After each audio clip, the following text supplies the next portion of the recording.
एक बीटेक का बच्चा 12 लाख का रुपया खर्च करके पढ़ाई करता है 4 साल, और उसकी सैलरी पता है कितनी मिलती है? 8,000 मंथली। 8,000 में एक दिल्ली जैसे शहरों में फ्लैट मिलेगी आपकी? नहीं मिलेगी। और उसे 8,000 सैलरी में फिर भी कैसे भी करके जॉब करना पड़ा है, क्योंकि वो नहीं करेगा तो उसे वो भी नहीं मिलेंगे। और एक जब एज हो जाती है आपकी 22 साल, 23 साल, 24 साल, तो आप घर में बैठ के नहीं रह सकते, परिवार वालों की भी आपसे अपेक्षाएं होती है। तो मेन वैल्यू स्किल्स की है। अगर अपने अंदर स्किल्स डेवलपमेंट करोगे तो नौकरी को कोई नहीं रोक सकता है। जब स्किल्स ही नहीं है, देखो मैं आपको बताऊं बीटेक की क्या आज हो गई है, जैसे चाय की दुकान है ना, कि चाय पियो, कितने डोनेशन चाहिए? 2 लाख या 10 लाख या 15 लाख डोनेशन लो, उसमें एडमिशन मिल जाएगा। उसमें योग्यता तो है नहीं रियली में, और वो जो है बीटेक के लिए उसे कर दिया जाता। मेरा भी एक है, कम से भी कम 12th क्लास उसने 4 साल में तो पास की, वो भी ओपन से की, और पैसा दे के बीटेक करी उसने गाजियाबाद से। अब बताओ उसमें क्या जो है उसका ऐसे को कहाँ नौकरी मिलेगी? क्या केवल नाम की बीटेक हो गई, जिसका मन करे वो बीटेक कर। जी जी, जो जिसका मन करेगा, जिसमें पैसे हों वो बीटेक कर सकता है। और आप बीटेक की तो आजकल कोई स्किल्स डेवलपमेंट है ही नहीं। जनता इस बार असंतुष्ट जरूर है। 2019 और 24 वाला क्रेज नहीं है लोगों में कि अरे मोदी जी, हर घर मोदी, घर घर मोदी। पागल हो गए थे लोग मोदी जी के लिए। फिर किसको देखते हैं आप प्रधानमंत्री के लिए? प्रधानमंत्री के लिए इंडिया गठबंधन में जो स्ट्रॉन्ग चेहरा नहीं है, सीधा सीधी बात, नो बकवास, कोई भी स्ट्रॉन्ग नहीं है। मतलब बाराती खड़ा है, दूल्हा गायब है। ममता बनर्जी अलग मतलब अपना खेल वेल कर रही हैं, नीतीश कुमार तो अलग पुआ पका रहे हैं, राहुल गांधी का अलग पदयात्रा चल रहा है।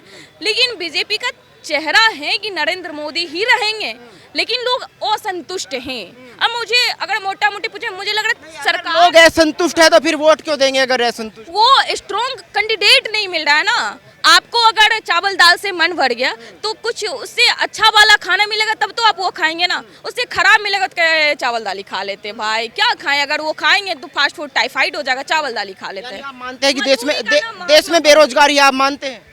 बेशक, मैं क्या मानती हूँ, यहाँ जितने युवा हैं सबसे पूछ रहे हैं। देखिए, अगर आपको ये जितना भी बात चल रही है रोजगार की, इसको अगर सही करना है 2 काम कर लीजिए। पहला, पूरी तरीके से आरक्षण हटा दीजिए, और दूसरा, आप जो ये 1 चाइल्ड पॉलिसी है वो ले आइए, क्योंकि 4-4, 5-5 बच्चे पैदा करके अगर आप ये सोच रहे हैं कि रोजगार सरकार पैदा कर देगी, तो सरकार पैदा नहीं करेगी, क्योंकि रोजगार उतने ही हैं।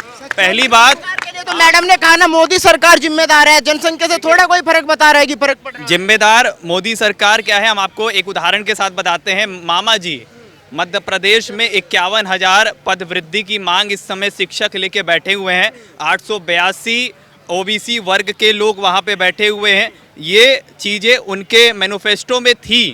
आप अगर कैपेबल थे तो आपको वो चीज़ देनी चाहिए थी। तो शिक्षक वहाँ पे हड़ताल कर रहे हैं, जगह जगह वहाँ पे घोटाले हो रहे हैं, तो उस चीज़ पे ध्यान देना चाहिए। देखिए, जो चीज़ चरमराई हुई है वो चीज़ चरमराई हुई है। अंधभक्तों की तरीके अगर आप उसको भी सही कहेंगे तो वो चीज़ गलत है। 2 मुद्दे, आरक्षण पूरी तरीके से हटा दो, ना एसटी, ना एससी, ना ओबीसी, पूरी तरीके से हटाओ, आर्थिक रूप में और विकलांगों को दो। और दूसरा, आप ये जो बच्चे जो है ना, कुछ नहीं मिलता है तो जाके बच्चे पैदा कर देते हैं, आप उस पर अगर ध्यान दे देंगे तो भारत देश बहुत आगे बढ़ेगा और बहुत गति से आगे बढ़ेगा। 2024 में क्या लग रहा है? 9.5 साल सरकार के देखे, किन मुद्दों पे फैल रही, किन मुद्दों पे पास? देखिए, 2024 की बात करें तो सरकार ने बहुत अच्छे फैसले लिए हैं, और सबसे पहले दंगे कम हुए हैं। आपको अगर सुरक्षा मिल रही है वही हमारी रक्षा है। तो अगर आप सुरक्षा एनडीए सरकार दे पा रही है तो इसमें हमारी सबसे पहली सरकार आगे है। दूसरा चीज़, अगर सरकार की बात करें तो हमें कंफर्टेबल इन्वायरमेंट मिला है, जो IN.NDM, क्योंकि वहाँ पे एक स्थायी है ही नहीं। कौन बनेगा पीएम? हो सकता है कि 3 साल वो सरकार चला लें, उसके बाद आपस में घमासान हो जाए कि भैया नहीं, अब उसकी तुम्हारी ममता बनर्जी की राहुल गांधी से नहीं बन रही है, तो वो फिर तोड़ना, फिर चुनाव कराना बहुत दिक्कत होगी। तो इसीलिए एनडीए बेस्ट है, एनडीए के आगे कुछ नहीं है। कि मैडम कह रही कि भाई 14 और 19 में जो मोदी को लेके क्रेज था, इस बार वो क्रेज नहीं है, जनता असंतुष्ट दिखाई दे रही है।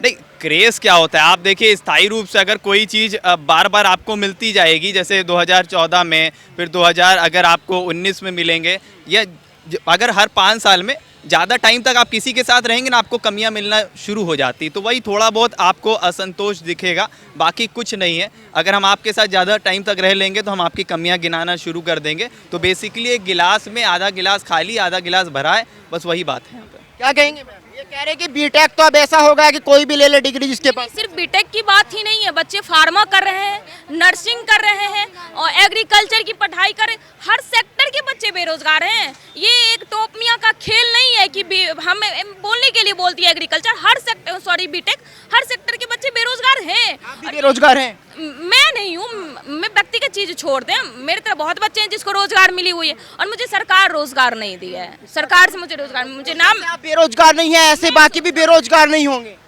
नहीं, मैं देखती नहीं, मैं युवा हूँ, मैं घूमती हूँ ना, मेरे दोस्त हैं, मतलब अच्छे अच्छे लड़के हैं, स्किल है उनके पास। और ये पता है, मैं मास कम्युनिकेशन की बात कर रही हूँ। बच्चे पर सेमेस्टर 20,000 रुपये भरते हैं सेमेस्टर फीस, उन्हें जॉब मिल रही है 8,000 की। ये सच्चाई है। जो यहाँ खड़े होंगे ना मास कॉम के बच्चे, उन्हें पता होंगे। वो बच्चे हार के ना ये माइक खुद उठा लेते हैं कि भाई यूट्यूब पे वीडियो डाल देंगे, 15,000 तो आ ही जाना। इसलिए मास कॉम की आप बात कर रहे हैं, हम भी बहुत एक मिनट मेरी भी सुन लीजिए, इसका तो मैं भी बता सकता हूँ आपको। जिन मास कॉम वालों की आप बात कर रहे हैं, हम भी बहुत सारे बच्चों को बुलाते हैं, उनमें माइक भी पकड़ना नहीं आता, बोल भी नहीं पाते कैमरे के सामने। ज्यादातर बच्चे ऐसे होते हैं डिग्री ले ली लेकिन कैमरा भी फेस नहीं कर पाते उनमें से। हाँ, तो जिन्हें नहीं बोलना तो उसकी बातें अलग हैं, लेकिन बहुत ऐसे बच्चे हैं कि जिन्हें आर्टिकल लिखना भी आ रहा है, वॉइस ओवर एकदम शानदार कर रहे हैं, लेकिन पता है एक वॉइस ओवर के कितने देने के लिए तैयार होते हैं? 20 रुपया। भाई एक तुम्हारी आवाज एनर्जी वेस्ट कर रहे हो, उसकी 20 रुपये कीमत है। मैं जानती हूँ मास कॉम के मार्केट क्या है, तो मैं वो ओरिजिनल बात है, मुझे बायस होना नहीं आता। मैं ना कांग्रेसी हूँ ना मैं भाजपा हूँ, मैं एक पढ़ा लिखा युवा हूँ, सीधा सीधी बात। मैं एक पढ़ा लिखा, सरकार बेरोजगारी के मुद्दे पे विफल रही है एनडीए सरकार, लेकिन मैं फिर भी कहती हूँ कि यहाँ पे इंडिया नहीं जीतेगी। ये भी पता है कि सरकार, जनता वोट देगी एनडीए को ही, लेकिन सरकार विफल रही है बेरोजगारी। किसको देंगे? मैं व्यक्तिगत चीजें नहीं बता सकती। मैं मुद्दा क्या रहेगा आपके लिए? मुद्दा क्या रहेगा इस बार? मुद्दा रहेगा कि सरकार बेरोजगारी, सीधा सीधी बेरोजगारी। मैं युवा हूँ, युवाओं की तकलीफ को समझती हूँ कि एक 28 साल के लड़के को अगर रोजगार नहीं मिले ना, तो बेचारा अपने घर में मुंह दिखाने का लायक नहीं रहता है। बस मैं भी 24 साल मेरी उम्र है ना, मैंने बीटेक की ना वो किया, ग्रेजुएशन नहीं किया हुआ है। मैं भी जॉब कर रहा हूँ, मेरी सैलरी भी 36-37 हज़ार रुपये पर मंथ है। और ठीक है, और मैं मेहनत से जॉब करते हैं? मैं इंश्योरेंस इंडस्ट्री में हूँ, ठीक है, एज ए मैनेजर पोस्ट पे मैं जॉब कर रहा हूँ, अपने दम पे लगा हुआ हूँ और काम भी कर रहा हूँ, अच्छा पैसा का। और हर व्यक्ति काम कर रहा है। बेरोजगारी, मैं कहता हूँ सीपी में ना नॉर्मल व्यक्ति भी चाय की केतली लेके घूम रहा है, 800-900 रुपये डेली का कमा रहा है। अगर बेरोजगारी होती, तजुर्बा यही कहता है कि मैडम ने जो कहना चाहिए ना, जो पहले जो भैया थे उन्होंने बिल्कुल एक्यूरेट बोला कि जो है का निसंदेह आरक्षण कलंक है। मैं तो ये कहता हूँ भारत के नाम पर आरक्षण निसंदेह कलंक है, क्योंकि योग्य व्यक्ति रह जाता है और अयोग्य आ जाता है। क्योंकि मैं तो एजुकेशन से जुड़ा हुआ हूँ और एजुकेशन लाइन में मैंने ऐसा देखा कि टीचर ब्लैक बोर्ड पर पढ़ा भी नहीं पाता है और बच्चों को कह देता है कि गाइड में से कर लाओ, इसमें से गाइड में से उतार लाना। आज मुझे दुख होता है कि कोई भी ब्लैक बोर्ड पर अपने लेक्चर नहीं दे पाता है टीचर, और बच्चों को कह देता कुंजी में से कर लाओ, गाइड में से कर लाओ, इतने चैप्टर से उतार के ले आना। तो मैं ये समझता हूँ ये बड़ा दुर्भाग्य है, क्योंकि एजुकेशन जैसी लाइन में आरक्षण होगा तो बड़ा दुखदाई होता है। क्योंकि जब हमारे बच्चे ही आगे चल करके अयोग्य निकलेंगे तो मामला देश विश्वगुरु कभी भी नहीं बन सकता है। आप टीचर है तो कितने साल से आप टीचर कर रहे हैं? मैं कम से भी कम जो है 25 साल मुझे होते पढ़ाते। जी मुझे एक बात बताइए, जो देश में बेरोजगारी का हल्ला मचा हुआ है, युवा बेरोजगार घूम रहा है, इसके पीछे आपको क्या वजह दिखाई दे रही है? नहीं, वो तो इनका वो है। मैं बताऊं, अगर नौकरी भी आप नहीं करो, गवर्नमेंट जॉब भी नहीं लगेगा। आज कोचिंग के क्षेत्र में इतना पैसा है, आप 1 लाख रुपया महीना बड़े आराम से कोचिंग में कमा सकते हो अगर आपके अंदर योग्यता है। इसमें कोई संदेह नहीं है। ये बेवजह की बात है कि बेरोजगारी है वो है, ये बकवासबाजी है और झूठी कहानी है, यानी अपनी कर्मण्यता को छिपाने वाली बात है।